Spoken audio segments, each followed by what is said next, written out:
program-program bantuan tunai, bantuan buat pelaku-pelaku usaha ini, saya juga kan pelaku usaha, Ya. tapi sampai hari ini belum tahu ya datanya harus mekanismenya kayak gimana.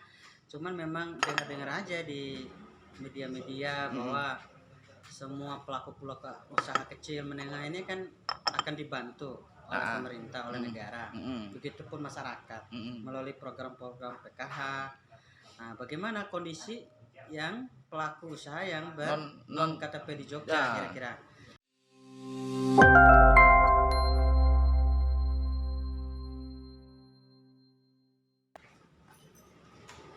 Ya, assalamualaikum warahmatullahi wabarakatuh.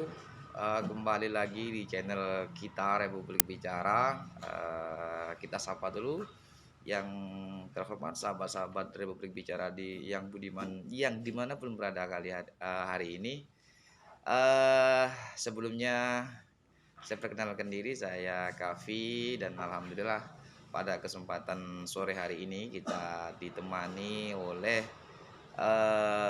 ini dulunya dan mungkin sampai hari ini juga masih aktivis, tapi sekitar 3-4 tahun lalu juga sudah mulai merintis bisnis.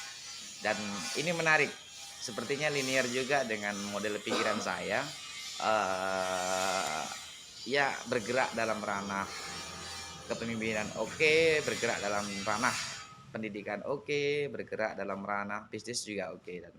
Dan langsung saja kita sapa narasumber kita di sore hari ini. Selamat sore, Bung Munazar. Sore, Bung Kavi, baru ketemu. Boleh dibuka maskernya, Bung, biar agak enak kita ngobrol-ngobrol ini. Apa kabar? Baik, baru ketemu lagi sama. Udah berapa lama ya kita ketemu ya, Bang Mun ya? Beberapa tahun terakhir inilah nggak ketemu ya. Sejak corona ini. Aduh.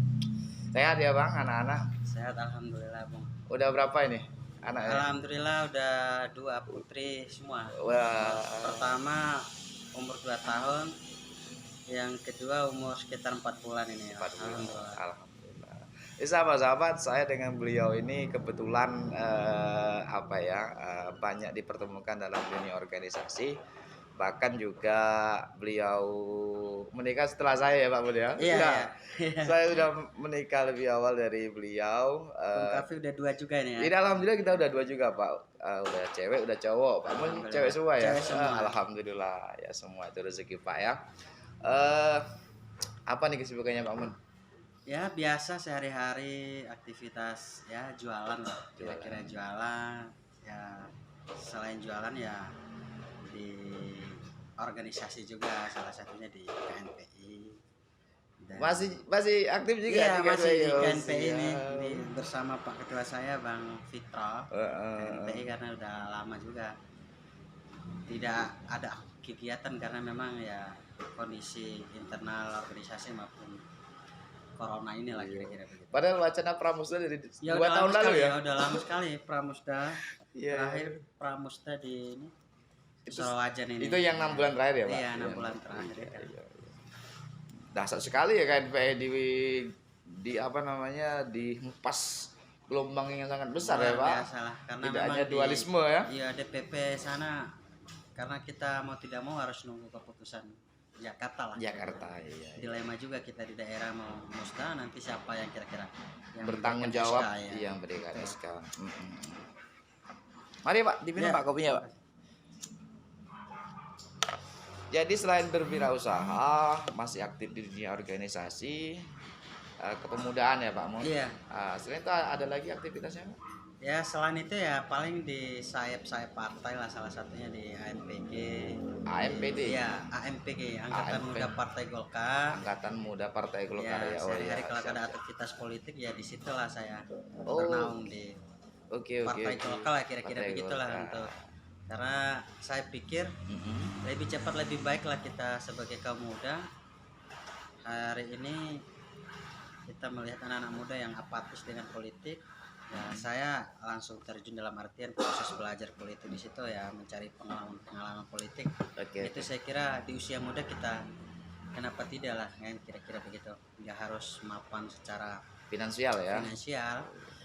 Di sana kita banyak hal ya kita tahu lah, terutama kaitan dengan keputusan-keputusan politik, kebijakan-kebijakan publik yang memang eh, berpihak atau tidaknya terhadap rakyat kecil ya. Kira-kira begitulah. Makanya selain aktivitas bisnis, organisasi kepemudaan ya, saya juga ya bergerak dalam ya ranah bergerak politik. aktivitas politiknya ya, salah satunya aktif di saya Partai Golkar. ANPG, Angkatan Muda Partai Golkar. Pak Mun masuk Jogja tahun berapa sih?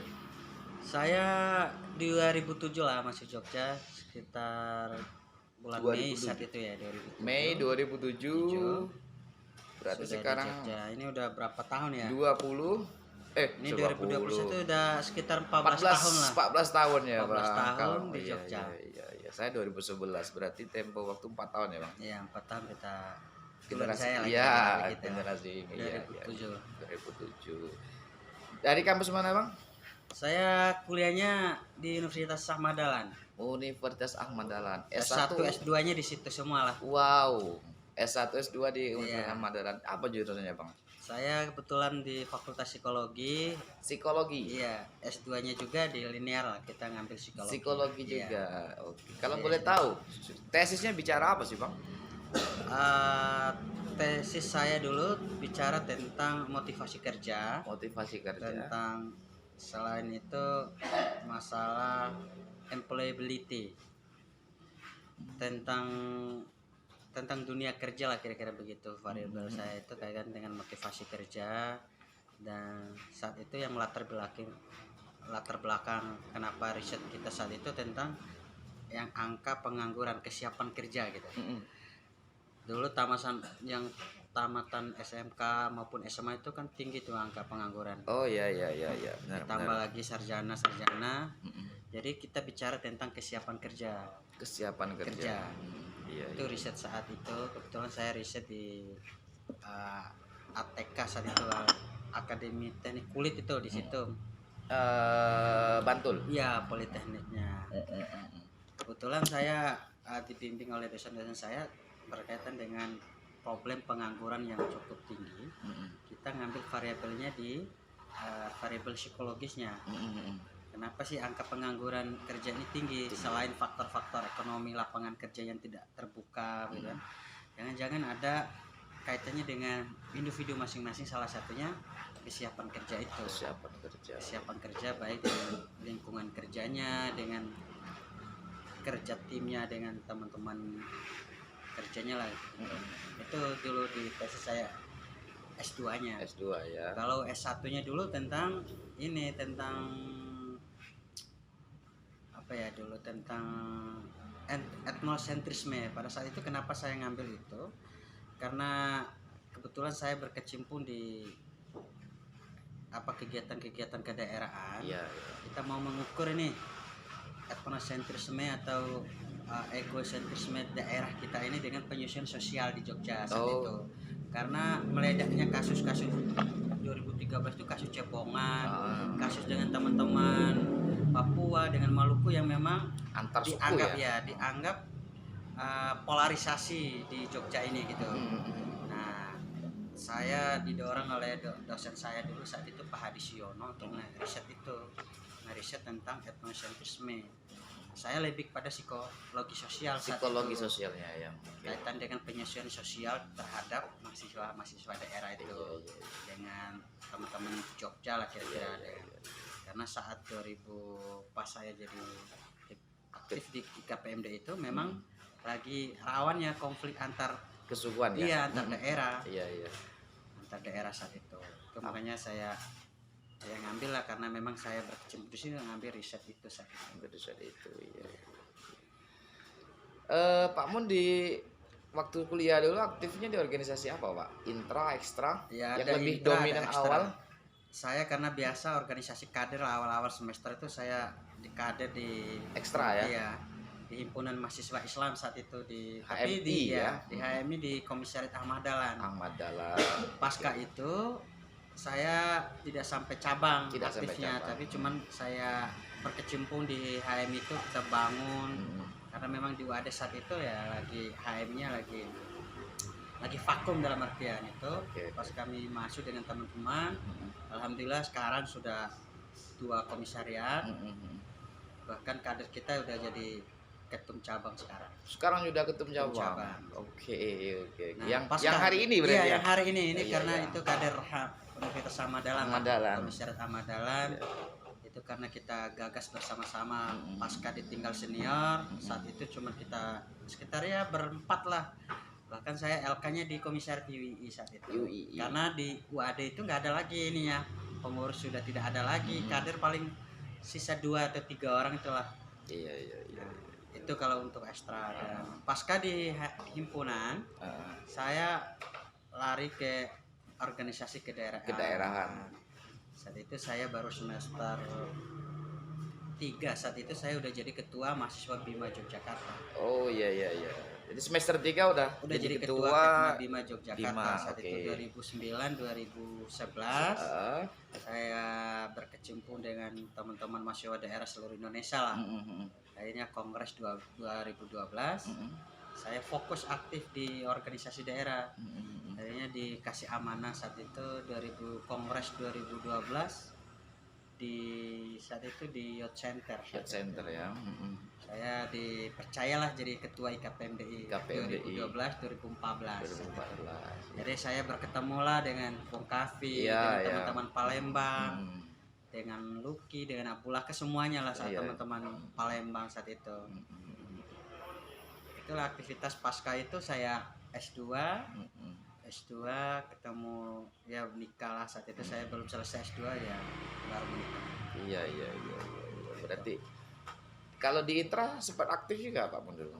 ITRA kampus paling di skala fakultas lah, paling di Dewan BEM fakultas sama Dewan Perwakilan Mahasiswa Fakultas Psikologi. DPM ya? Iya, DPM sama BEM saat itu. Iya. Itu baru semester awal itu tapi di fakultas psikologi. Tapi nama Pak Mun lebih familiar dikenal sebagai seorang founding di KPMDI ya? Iya, karena memang ya begitulah kira-kira, karena memang pada saat zaman saya itu memang kondisi teman-teman daerah ini yang memang ya susah sekali kita ngumpul.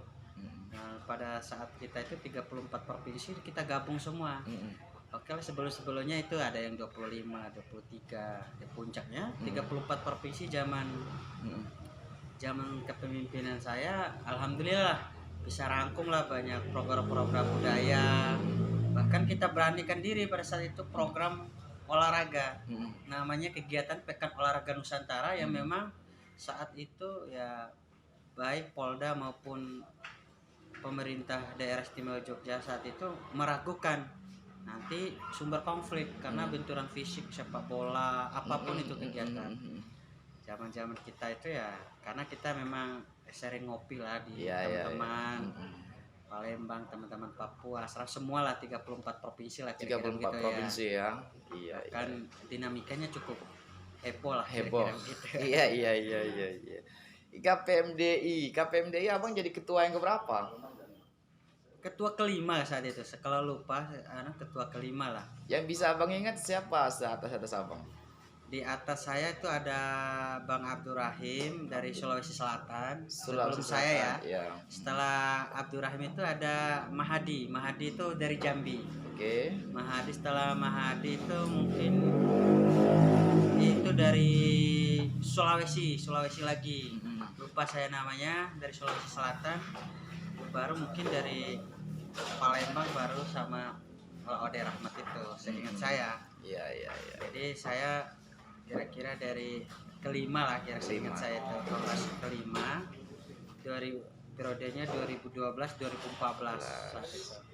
Kemudian setelah Pak Mun ini Hafiz ya? Iya, Hafiz dari Jakarta. Dari Jakarta, lalu lanjut Yahya ya. Yahya. Oke, sampai hari ini ya. Oke. Apa yang paling menarik dan yang paling penting di organisasi KPMDI Pak Mun untuk katakanlah khalayak publik Jogja dan mungkin Nusantara? Karena ngomongin perspektif gerakan pemuda mahasiswa, sepertinya diantaranya yang paling membedakan antara Jogja sama di luar itu soal organisasi kedaerahan Pak ya. Kalau kepemudaan saya kira di luar 33 provinsi itu sama. Kemudian kalau ngomongin intra ekstra sama.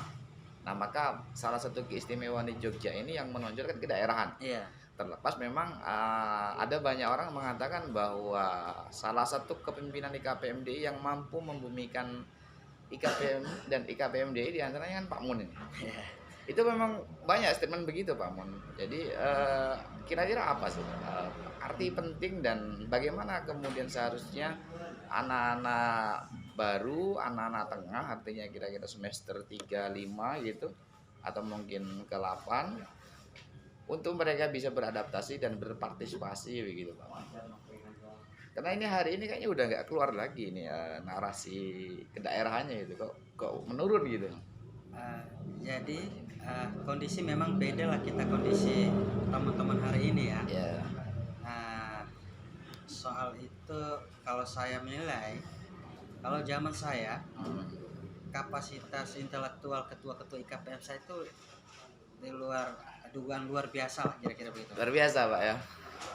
Dulu saya sangat hormat dan kalau bicara ini saya sangat sungkan gitu kira-kira sama ketua-ketua IKPM zaman saya. Jadi IKPM Sumatera Selatan ada Agus Saputra. Siapa sih yang nggak kenal kira-kira kan? Yeah. Di Sulawesi Selatan IKAMI saat itu ada namanya Andi Ilyas. Siapa yang nggak kenal saat dulu ketua-ketua IKPM zaman 2012-2014 itu singa semua ya Pak? Singa semua ya? Iya. Singa jalanan semua ya? Saya harus mampu mendistribusikan mendistribusikan kekuasaan lah kira-kira begitu kalau bahasa tata negaranya. Iya. Kepada teman-teman ini. Jadi sangat hidup gitu.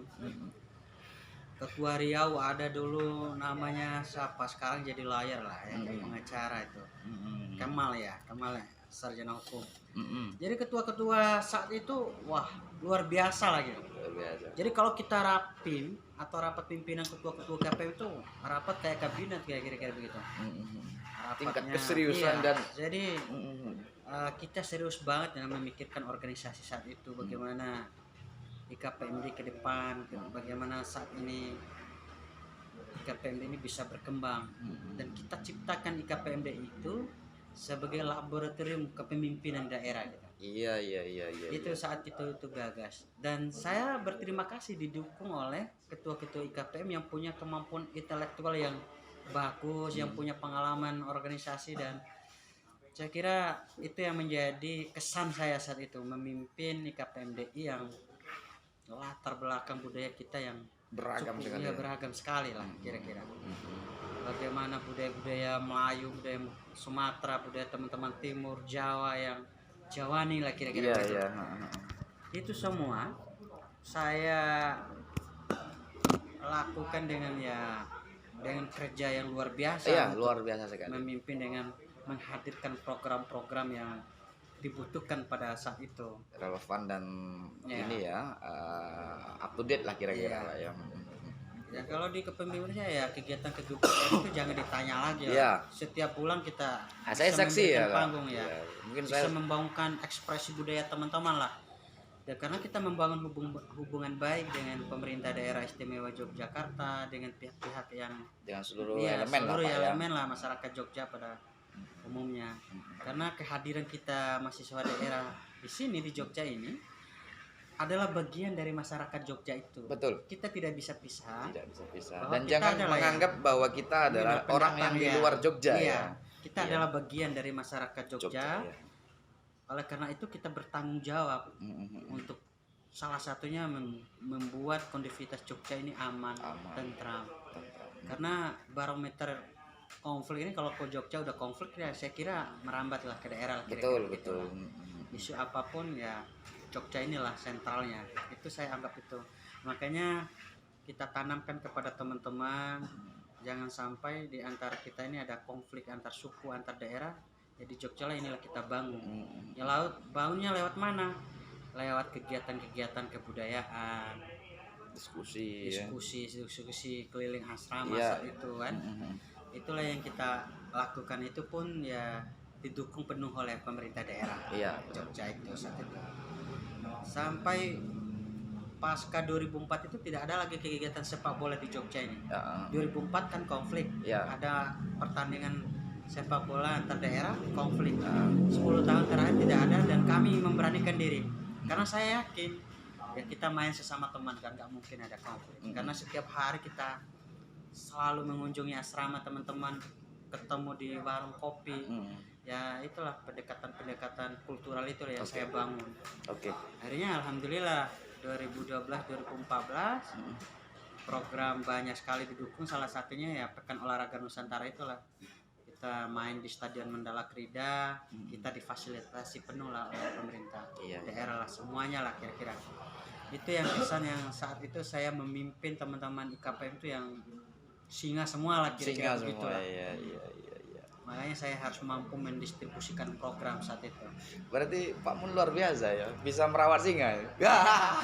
Itu karena didukung lah, karena karena ada satu kesadaran kesadaran eklektik ya, kita benar-benar semua bisa saling itu mengisi. Ya, alhamdulillah teman-teman pasca ini ya sudah ada yang anggota DPR, ya, salah satunya Bung Dasril dulu di Maluku Utara, dan masuk ke pengurusan saya juga. Alhamdulillah teman-teman pasca kepengurusan saya sudah ada yang jadi jaksa, ya semua sudah banyak berjuang dan sekarang mendedikasikan waktunya untuk negara di masyarakatnya masing-masing. Nah, karena memang kita menginginkan bahwa di IKPMD itu saat itu menginginkan bahwa IKPMD adalah wadah kita dan laboratorium untuk kepemimpinan daerah. Nah, itu yang kita terus belajar saja. Jadi dari KPMD untuk Indonesia, Pak. Iya. Pak Mun, apa peranan atau era itu bagaimana pengertian warung kopi terhadap lajur perkembangan organisasi? Warung kopi. Ya, karena dulu warung kopi ini adalah tempat segala hal. Saat itu. Dan sampai sekarang ya, mungkin karena saya ini teman-teman ngopi saya udah tidak ada lagi ya di Jogja, udah habis. Makanya saya jarang ngopi pasca itu. Dulu hampir setiap hari saya ada di warung kopi. Dengan teman-teman ketua-ketua IKPM, dengan teman-teman pengurus, dengan siapapun. Termasuk dengan pemerintah daerah yang mau berdiskusi dengan kita atau berketemu dengan kita, itu saya arahkan di warung kopi. Karena mungkin makna warung kopi saat itu ya yang sangat sederhana dan bisa diterima siapapun lah kondisi warung kopi saat itu. Dan bayanginlah hampir setiap hari itu saya bertemu dengan siapapun, hendak ketua IKPM, kabupaten, ketua asrama, itu saya diarahkan ketemunya di warung kopi. Dan saya tidak tahu lah saat itu warung kopi itu adalah tempat kita berbagai hal lah, tempat kita konsolidasi, tempat kita komunikasi, koordinasi. Itu pada saat itu fungsi-fungsi organisasi banyak dijalankan di warung kopi ya, kira-kira. Termasuk rapat-rapat dan kita rapat-rapat penting dan mengambil keputusan penting itu banyak di warung kopi. Dan termasuk lahirnya ide-ide gagasan. Iya, termasuk kegiatan-kegiatan, apalagi kegiatan-kegiatan diskusi rutin lah ya. Iya. Itu banyak juga kita selesaikan di warung kopi dan asrama saat itu. Kita misalnya rapat pengurusnya minggu ini di warung kopi, minggu besok di asrama, dan kita giliran. Karena kita mau berdayakan asrama-asrama yang ada di Jogja saat itu. Kalau Boy masih ingat ada berapa asrama di Jogja, Pak? Lupa saya, banyak sekali kamar itu, ratusan di atas. Saya punya datanya dulu. Mungkin saya udah nyerahin ke arsipnya ke pengurus sekarang ya. Saya saat itu saya yang mendata semua itu asrama-asrama daerah. Kamarnya itu ada ribuan kamar, jumlah kamar ya. Jumlah kamar yang paling banyak tuh di kota Jogja. Sekitar 60-an asrama. Baik itu asrama permanen maupun sekretariatan. Itu sekitar ada 60-an, nomor 2 di Sleman, sisanya di Bantul. Itu di atas angka 100 saat itu asrama. Saya tidak tahu ini 5 tahun terakhir ini ada pembangunan baru lah, paling ada 1-2. Itu asrama. Di zaman karena memang momentum saat itu ada konflik cebongan itu, isu cebongan itu, makanya KPMDI saat itu ya ambil peran dan program-program wawasan kebangsaan saat itu, penguatan ideologi Pancasila, penguatan wawasan kebangsaan kita kunjungan kayak asrama-asrama dalam rangka penguatan wawasan kebangsaan itu. Tapi luar biasa Pak ya, era Pak Mun itu jaringannya memang luar biasa ya, saya perhatikan. Dari tingkatan TNI ada, dari tingkatan Polda ada, dari beragam sebenarnya bisa terkonsolidasikan dengan baik gitu. Iya, karena IKPMD sebenarnya isu IKPMD ini kan strategis Pak Kafi. Iya. Mau bicara budaya kita ada. Kita punya kemampuan. Mau isu kepemudaan kita punya bidangnya, punya sumber daya. Mau bicara kebangsaan kita meliput di situ. Makanya kemarin ya, IKPMD ini sebenarnya organisasi yang banyak masuknya kira-kira begitu. Mau isu apapun kita masuk. Iya. Makanya kami bermitra dengan lembaga manapun. Iya. Tentang keamanan konektivitas Jogja pasti masih ada daerah lagi. Iya. Anak asrama. Mau isu budaya, isu seni dan tradisi pasti anak-anak IKPMDI lagi. Oke.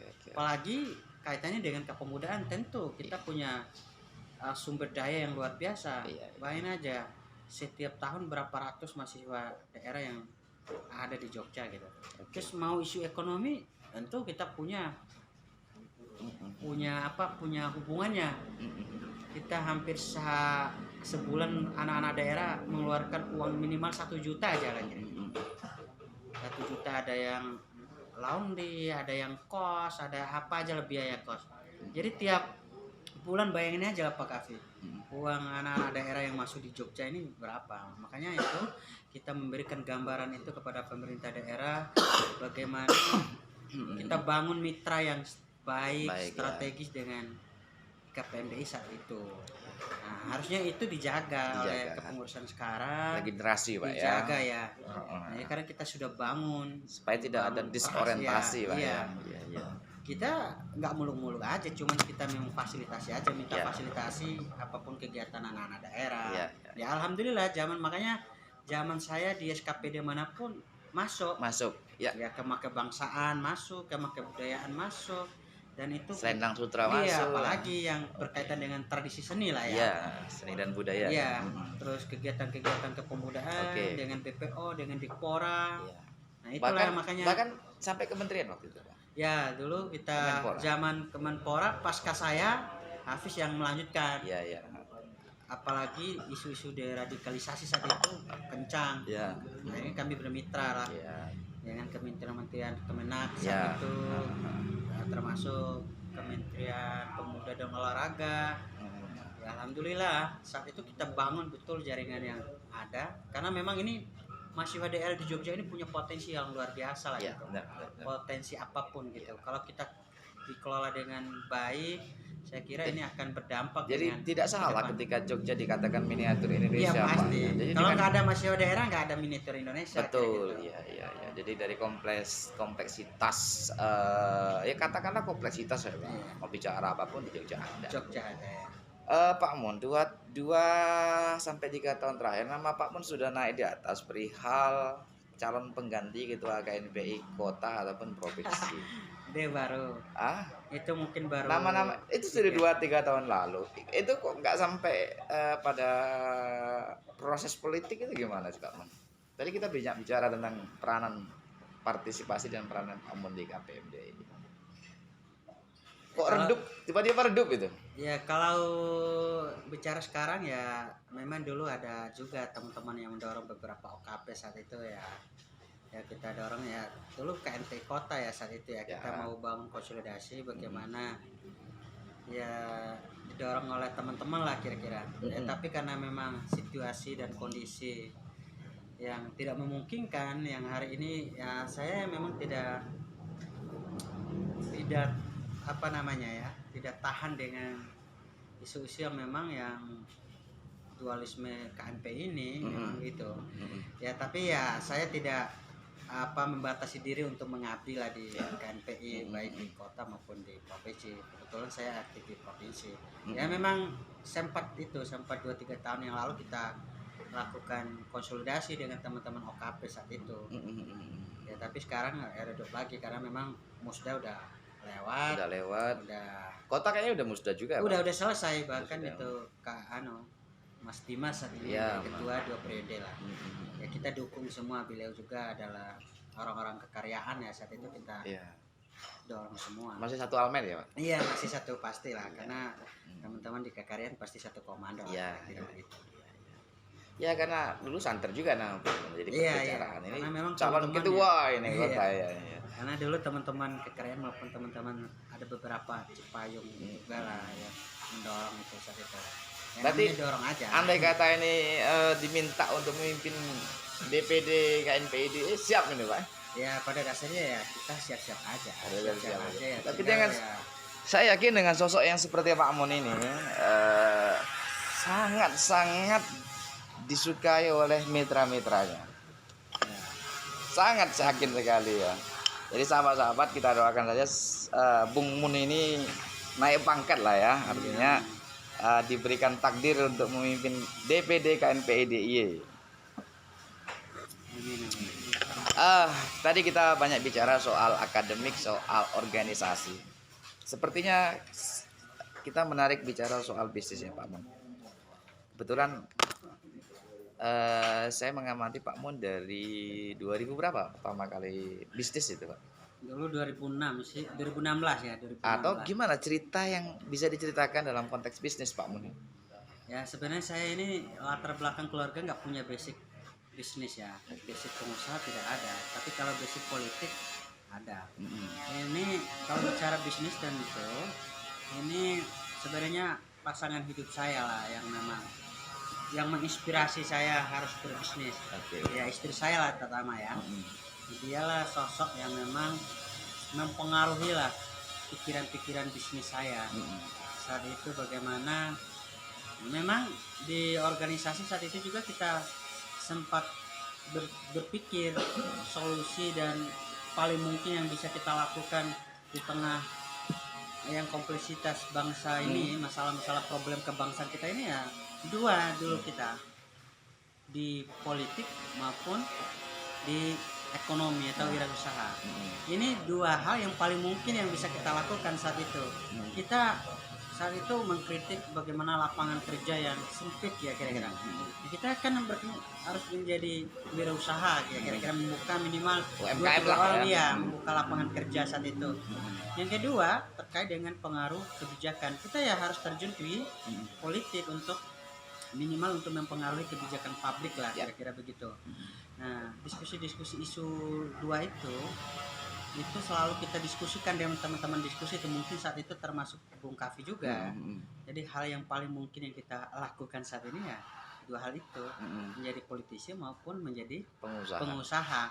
Dan alhamdulillah dua itu ya saya konsisten, karena jalan perjuangan saya ya disitulah kira-kira. Karena memang di akademik saya memang kurang mampu dalam untuk ya bukan berarti saya menolak ini aktivitas saya di akademik. Kalaupun ada kesempatan pasti saya akan mencobanya gitu. Tapi ini saya konsen di dua ini selama 5-6 tahun terakhir lah ya. Ya alhamdulillah sekarang dua-duanya mungkin bisa jalan. Balance ya. Iya. Entrepreneur dan leadership, kepemimpinan dan ekonomi. Iya, karena memang saya berpikir ya percuma kita juga berbusa-busa diskusi saat jadi mahasiswa, saat jadi aktivis, kalau kita tidak aksen gitu lah, tidak melakukan minimal hal-hal yang kecil. Nah salah satunya tadi ya kira-kira usaha apa yang bisa kita lakukan, dan alhamdulillah saya juga didukung oleh pasangan saya kira-kira begitu. Bukalah kedai sayur 24 itu. Iya. Kedai sayur 24 alhamdulillah baru 3 ini. Cabangnya 3 Pak baru ya? 3. Di mana aja Pak? Ini ada di Gowo ini, ada di Sorowaja, Gowo 1 ya. Di Timoho ini, sama di Gayam Sari Bulak Sumur sana. Oh. Inspirasi dalam bisnis istri Pak ya? Iya istri. Jadi benar-benar bisa simbolik mutualik gitu Pak ya? Iya. Tetap Bapak sebagai katakanlah yang bergerak dalam regulasi perubahan, istri sebagai operator bisnis. Iya. Istri punya ide-ide bisnis. Ide bisnis. Cuma untuk menghandle dan mengkoordinasi sumber daya manusia ini memang ya banyak saya lagi ya. Karena memang memimpin ini juga, kita memimpin karyawan sekitar 30-an orang kan butuh energi yang luar biasa, Ya, butuh benar. kemampuan. Kalau istri punya ide-ide bisnis di manajemen keuangan misalnya, tapi mungkin saya di manajemen sumber daya manusianya, tenaga kerjanya, distribusi kerja, distribusi job gitu lah. Jadi udah berapa lama ini Pak mulai menggeluti Mulainya bisnis? sebenarnya istri saya sudah mulai sebelum saya menikah. Sebelum menikah Pak ya? Sebelum menikah dia udah punya kedai sayur, udah punya produksi rendang Sumatera itu, rendang Peking ya. Kulineran ya? Kulineran. Tapi lambat laun ya dia lebih fokus untuk sayur mayur ini. Sayur mayur ya. Untuk kedai sayur ya. Karena memang saat itu dia masih gadis, belum kenal saya ya, dia namanya juga sendiri kan, biasa naik turunnya bisnis saat itu ya. Mungkin mengenal saya sudah menikah, barulah kita bisa fokus, baik manajemen maupun perawatan semuanya lah, kira-kira begitulah. Akhirnya saya pasca itu ya udah jarang lagi berkecimpung, pasca di KPMD udah saya ngurus bisnis lah, kira-kira begitu. Ngurus bisnis. Dan sampai sekarang lah bisa lagi ngopi sama teman-teman organisasi. Karena saya sempat hilang udah 2-3 tahun lah, hilang dalam artian tidak berkecimpung lagi di organisasi. Pas kayak di KPMDI paling KNPI sekali-sekali lah, karena memang tergantung program saat itu. Ini bangunlah bisnis ini. Bisnis ya Pak ya. Berapa Pak karyawannya Pak? Ya sampai sekarang ada sekitar 30 orang. 30 orang Pak ya. Oke, 3 cabang Pak ya? Iya, 3 cabang. Karena memang kita itu kenapa banyak, karena kita berdayakan teman-teman mahasiswa, adik-adik mahasiswa yang memang membutuhkan tambahan uang jajan ataupun tambahan uang kos lah, kira-kira begitulah. Karena di kedai sayur itu banyak mahasiswa yang kerja part time itulah. Makanya kita banyak, ada yang 3 kali seminggu, 4 kali seminggu kerjanya. Makanya di kedai sayur ingin memberdayakan teman-teman yang membutuhkan banget lah. Salah satunya mahasiswa yang kekurangan uang jajan, mahasiswa yang kekurangan uang kuliah gitu. Ya banyak itu, rata-rata mahasiswa UIN sih, rata-rata mahasiswa UIN, mahasiswa UAD. Terus akhir-akhir ini kan pemerintah sedang mengambil kebijakan PPKM darurat dari tanggal 3 Juli sampai 20 ya, dan berpotensi untuk perpanjangan ya. Bagaimana tanggapan Pak Mun terkait PPKM darurat ini?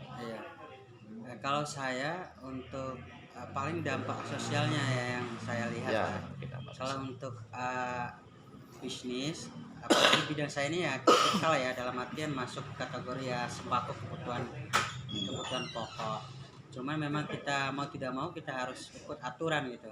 Paling saya gencarin di online-nya, karena memang kita membantu juga pemerintah untuk mobilisasi masyarakat ini biar turun lah, kira-kira. Nah, terkait dengan memang dampak sosialnya memang harus ada pasti ada, Mas. Kayak jalan-jalan ditutup, penyekatan itu kan mobilisasi biasanya di kedai kami itu yang sering dilewati pasti mampir. Tapi sekarang karena jalan-jalan ditutup, dicegat itu, ya pasti ada dampaknya lah, kira-kira.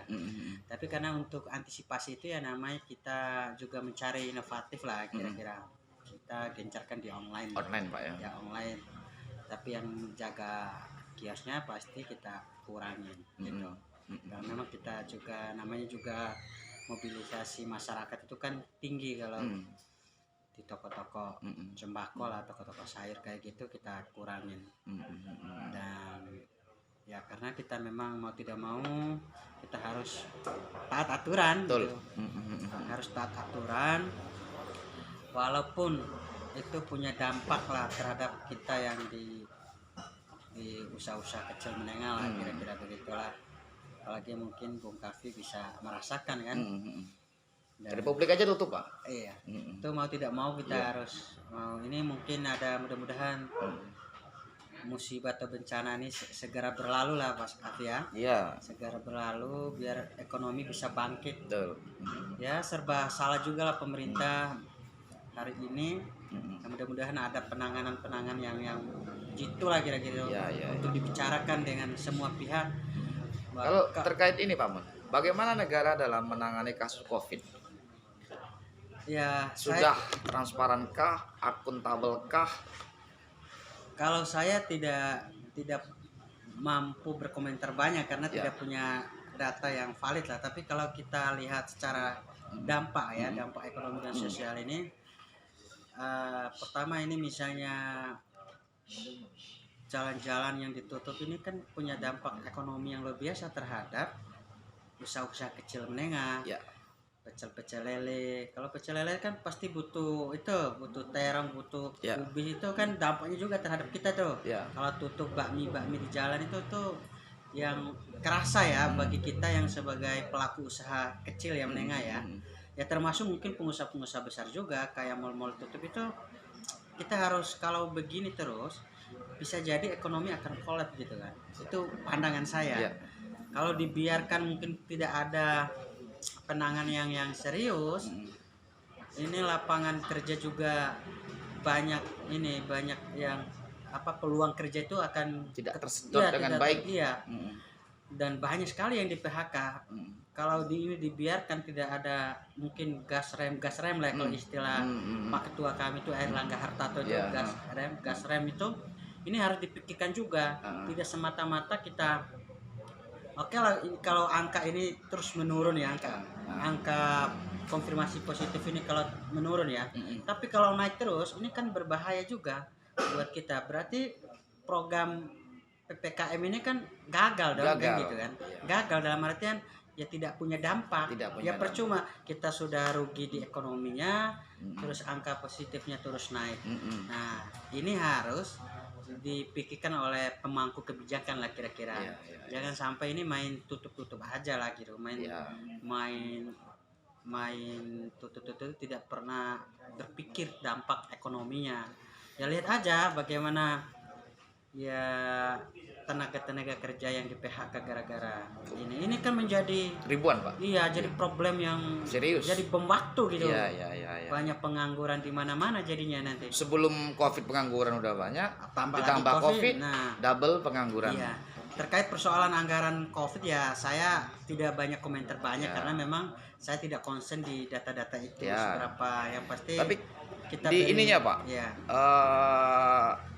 Mungkin sepintas saja pendapat Pak Mun.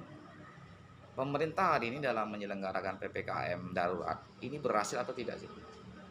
Ya kalau saya melihat angka positif yang terus naik, kalau saya bisa dikatakan ya belum berhasil atau gagal ya dalam artian ya. Kalau dipresentasikan berapa persen keberhasilannya? 30, 40, 20, 10 atau 40, 30? Ya kalau saya berhasilnya, kalau melihat pemerintah berhasilnya mungkin program vaksinasi sudah bagus, sudah jalan untuk antisipasi persoalan itu vaksinasinya berbayar atau tidak. Yang pasti ini ada kemauan pemerintah untuk melakukan pencegahan virus ini. Yang saya heran ini kok angka vaksinnya jalan tapi angka positifnya nambah. Naik. Nah, saya tidak tahu ya, minimal pakar-pakar kesehatan yang memang yang berbicara ini yang mungkin yang konsen. Apa karena memang mobilisasi masyarakatnya yang ngelel atau jangan-jangan ini ada hal lainnya gitu. Kira-kira virus ini kok nggak mampu kita mendeteksi lagi. Protokol kesehatan kita sudah mengkampanyekan di mana-mana. Di rumah udah di stop, gak usah kepentingan. Ya kan? Yang berkepentingan aja yang keluar. Tapi angka ini setiap hari terus naik. Itu yang saya heran Pak Kavi. Ini dan saya lagi mencari tahu ya kira-kira begitu. Kenapa angka ini terus naik dan padahal kita udah melakukan ya semaksimal mungkin lah program pemerintah ini. Dan saya cukup mengapresiasi lah program pemerintah ini dalam artian vaksinasi jalan, program. Tapi itu belum terekspos Pak ya. Target pemerintah kan 1 juta vaksin ya. Cuma data itu kayaknya belum terekspos juga. Karena kan bergelombang vaksin Pak, gelombang 1, 2, 3 gitu kalau nggak salah. Saya aja belum vaksin ya, Belum vaksin Pak. lagi antri. Antri Pak ya? Iya di dinas Iya, koperasi dan iya. itu provinsi daerah istimewa Yogyakarta. Kalau PPKM darurat diperpanjang, apa tanggapan Pak? Karena kabar terakhir kan mau diperpanjang 6 minggu. 6 minggu. Iya. Karena 1 bulan setengah. Target angka ini kan naik gitu. Iya. Terkonfirmasi per hari kita aja 40.000 gitu. Sudah 40.000 per hari. Artinya itulah serba salah lah, saya kira-kira begitulah Pak Kafif. Diperpanjang ekonomi tambahan semakin kolaps gitu, hancur. Terus tidak melanjutkan, angka terus naik dan kesediaan fasilitas kesehatan kurang. Gitu. Ini kita butuh apa ya? Butuh jalan keluar yang memang perlu duduk bareng lah para pemangku kebijakan, terus pelaku usaha juga inilah. Mutakhir ini kan di kanal media diperbanyak terkait isu pro kontra. Ada 2 narasi Pak. Satu, sekian pihak meminta udahlah nggak usah PPKM, lockdown aja, tapi dengan berbagai catatan gitu ya. Pertama misalkan pemerintah sudah harus siap menanggung biaya operasional masyarakatnya, tidak hanya makan kan Pak. Sampai pada hari ini yang dikembangkan atau yang digerakkan oleh pemerintah diantaranya lewat bantuan tunai itu, tapi beberapa data yang terinput itu belum terlaksana dengan baik Pak. Apalagi besarnya uang itu hanya lebih kurang 300.000 1 bulan. Nggak cukup. Kira-kira 300.000 untuk apa? Nggak cukup itu Nggak Pak. cukup. Apalagi ketika kita bicara di Jogja. Di Jogja itu yang paling banyak diantaranya adalah mahasiswa yang paling banyak dari luar Jogja. Bila mana bantuan itu hanya diperuntukkan bagi masyarakat yang punya KTP Jogja, maka tidak untuk kemungkinan anak-anak kos, ya Pak. Atau mungkin juga santri, atau mungkin juga katakanlah orang yang non Jogja yang punya KTP Jogja itu sangat kena dampak Pak, ya kan? Dan sampai pada hari ini sepertinya tidak ada wacana atau bentuk tanggung jawab pemerintah terhadap satu anak-anak yang atau katakan anak-anak yang bukan asli Jogja. Kalau mau kita survei sepertinya mereka tidak mendapat hak itu. Kemudian yang kedua, pengusaha-pengusaha yang bukan dari Jogja asli, yang terpaksa tutup karena harus mematuhi peraturan, namun pemerintah tidak memiliki jalan alternatif atau subsidi. Kan ini problem banget nih Pak. Gimana tanggapannya Pak? Ya kalau tanggapan saya, ya memang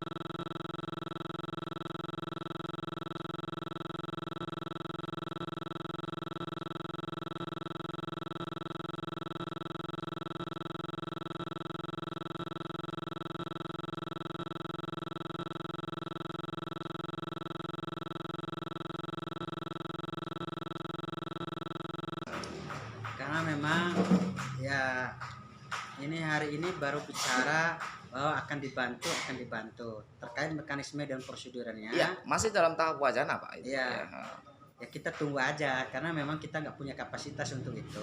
Dalam artian kapasitas cuman kalau kita tanggapin. Iya, kalau kita harus nunggu nanti kejadiannya kayak di Jakarta banyak banget kejadian Pak. Mungkin beberapa orang yang meninggal karena kelaparan juga banyak. Iya. Ini yang masa pemerintah mau memaksa kalau sakit itu karena diantaranya karena nggak bisa makan, atau orang normalnya makan 2-3 hari sekali, tapi karena dia nggak punya apa-apa dia terpaksa bisa makan 2 hari sekali. Ini kan sama dengan pembunuhan secara tidak langsung. Bagaimana tidak kalau dia tidak makan secara tertib, dia pasti akan kena penyakit dan seterusnya. Hari ini saja ketika menangani persoalan COVID Pak, antara data orang yang meninggal di rumah sakit kena dan tidaknya COVID itu juga tidak bisa dilihat dengan baik kira-kira kan Pak ya. Oke, yang kena COVID, mana yang nggak kena COVID, kayaknya nggak terpublik dengan baik, dan semua yang masuk ke rumah sakit pasti COVID gitu Pak. Iya, iya. Kan kira-kira begitu, makanya angkanya menaik tinggi. Naik ya. Ini saya sangat prihatin lah ya. Angka kenaikan kita ini ya luar biasa lah Pak Afi. Ya. Tinggi banget ya kan. Saya tidak tahu problemnya apa ya. Apa memang kita tidak disiplin, itu salah satunya kan, tidak disiplin dengan protokol kesehatan, atau jangan-jangan memang karena memang kita data belum punya ya, data sebenarnya realnya data yang ya. realnya apa, karena memang kita hanya konsumsi data dari Satgas kira-kira gitu ya. Yang kepada siapa lagi ya kalau kita enggak ini lagi ya, kalau kita tidak patokan data Satgas. Nah, hari ini angka yang terus naik ini akan menjadi bahan diskusi mereka gitu. Ini angka naik, tapi harusnya angka-angka yang memang mungkin pihak-pihak yang penetral gitu kan. Jadi pemerintah ini kan berdasarkan data, tutup jalan, program dilanjutkan, PPKM dilanjutkan. Ini karena memang angka naik gitu. Oke. Kalau angka turun bisa saja. Nah, ini ya salah satu yang mungkin yang bisa mengawal kebijakan-kebijakan itu ya pihak legislatif lah, dalam arti untuk mendiskusikan dengan publik, dengan pelaku-pelaku usaha. Jadi jalan tengahnya kita harus berpikir. Saya juga tidak melulu akan menyalahkan pemerintah, tidak. Kita harus membantu juga pemerintah dalam artian mencari jalan keluar bersama. Betul. Mengakomodir kepentingan para pelaku usaha, kepentingan masyarakat, termasuk kepentingan negara lah pada saat ini. Di atas itu ada kepentingan kemanusiaan yang kita bicarakan. Nah, saya cukup prihatin ya dengan berita-berita kapasitas rumah sakit yang over. Iya. Kelangkaan oksigen yang memang. Nah, termasuk di Jogja ini. Nah, oke lah, alhamdulillah mungkin pemerintah Jogja sudah lebih menyiapkan cepat semua, lebih cepat menyiapkan rumah ya. sakit darurat. Itu bagi saya itu harus memberikan apresiasi gerakan-gerakan cepat itu. Nah, terkait dengan problem pelaku-pelaku usaha ini yang terutama pedagang-pedagang kecil inilah yang harus juga. Karena memang yang paling diserang itu pengusaha menengah ke bawah. Iya. Itu juga harus kita pikirkan. Salah satunya negara ini harus hadir lah gitu. Nah, tadi yang seperti Bung Kavi sampaikan, ada nggak mereka ini bantuan kompensasinya? Kalau nggak dibantu, ini biaya operasional terus keluar. Iya. Terus income-nya tidak ada. Karena memang kita pelaku usaha tidak ada gaji bulanan Pak. Gaji kita ditentukan dari minimal kontinuitas itu Pak. Nah, itu yang, dan saya juga dalam artian dengan teman-teman pelaku usaha ya. Makanya kayak memberikan 1 hari yang lalu, 2 sampai 3 hari yang lalu, wacana di media yang paling viral diantaranya adalah perlawanan dari beragam UMKM ketika mereka dipaksa tutup. Jadi jawabannya itu kan menarik, baik itu peristiwa yang terjadi di Goa ataupun yang terjadi di Medan, ataupun yang terjadi di Bekasi, ya kan? Apakah bagaimana tanggapan Satgas dalam menyikapi komentar dari mereka? Sulit juga mereka untuk menjawab. Anda berhak menutup usaha saya bila mana Anda mampu mengganti biaya hidup saya. Seperti halnya yang di Bekasi yang punya tanggungan anak 5 dengan rata-rata pendapatan 50.000, 100.000, cukup apa Pak? Sementara anaknya kalau sekolah harus daring, harus pakai data gitu ya. Artinya beban hidup saat ini kan tidak lagi murah tapi menjadi mahal Pak. Nah, ini lagi-lagi keberadaan atau peran pemerintah, keberadaan negara dalam bertanggung jawab dan mungkin menyelamatkan kehidupan bangsa ini juga agak repot. Nah, berbeda di Jakarta mungkin beberapa pemberitaan terakhir. Satgas ketika dia mengoperasi juga memberikan uang ganti. Ibu, usahanya ditutup ya, saya ganti sekian. Sehari berapa ya? Iya, nah itu masih agak bisa dinalar. Nah, Jogja ini, kalau kita kembali ke Jogja Pak, Jogja malah sepertinya sudah padam di mana-mana, Pak. Terlepas memang orang berlalu lalang itu nggak bisa dibatasi. Masih banyak orang berlalu lalang, cuman sistem produksi ekonomi sepertinya sudah mulai banyak yang tertib. Nah, cuman dengan ketertiban yang kemudian kita patuhi, peran pemerintah terhadap kita apa? Seperti halnya Republik itu tutup, Pak. Sejak tanggal 3 tutup. Cuma Republik juga punya beban karyawan, beban listrik, beban wifi dan seterusnya. Belum lagi saya harus memikirkan anak, gitu kan. Di mana peran pemerintah dalam hal ini kan sulit juga. Apalagi saya bukan orang Jogja gitu lah ya. Dan ini yang benar-benar kita rasakan. Ya, sekiranya mungkin ini harus duduk bareng Bung Kafe, duduk bareng dalam artian dengan teman-teman. Ya, bisa kita audiensikan dengan ya pihak-pihak terkait. Ya karena Pak Mun punya dampak yang luar biasa ya. Yang ini kan Pak Mun juga representatif dari KNPI DIY, mungkin bisa menjadi salah satu topik. Dan bagi para dewan, baik tingkat DPR, kabupaten, provinsi, bahkan DPR RI, ini mungkin bagian dari aspirasi kita, sahabat-sahabat.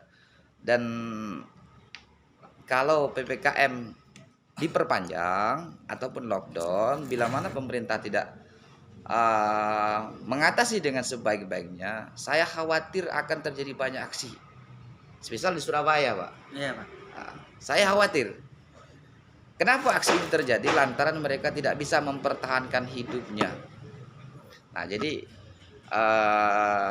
bagi para penguasa hari ini, pemerintah hari ini, kami sangat setuju, kami sangat paham dan sangat mendukung. Tetapi sebaliknya, pikirkan juga apa yang terjadi di akar rumput. Gitu, Pak, ya kira-kira. Iya. Nah, mungkin ini obrolan kita Pak Mun di sore hari ini. Kita sepertinya udah banyak banget ngobrol tentang perjalanan hidup, perjalanan organisasi, perjalanan bisnis, dan mungkin tadi puncak kita bicara soal dampak dan katakanlah regulasi dari PPKM.